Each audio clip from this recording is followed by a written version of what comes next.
Here are all the parts and instructions that will be needed to install your patio door handle. First, take the thumb latch and pull the protective cover off of the spindle on the back. Next, take one of the C-shaped handles and attach these two pieces together.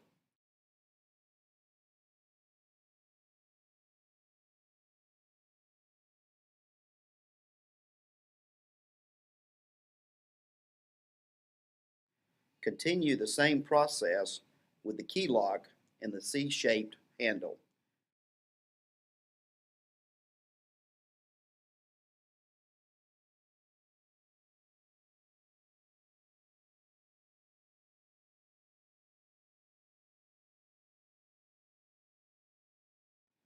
To ensure the thumb latch operates correctly, place it to its inside position of the door panel and twist lock to see if the latching mechanism comes through the side of the panel.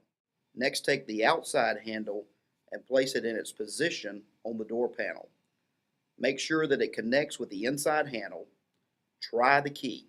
If the key won't come out, take the outside handle out of the door, turn it 90 degrees, put it back in at 90-degree position until it's connected to the inside handle. Now rotate the outside handle back to the vertical position and try the key again.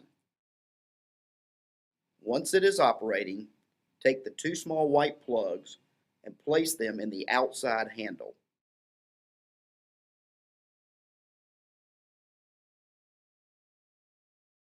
Next, take the two long screws and insert them into the two last holes on the inside handle, making sure that you are holding the corresponding white plug on the front handle.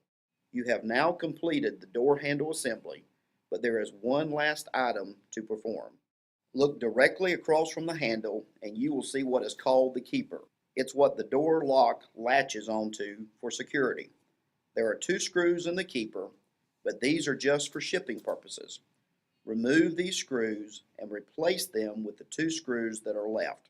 You have now completed the installation of the handle on your new patio door.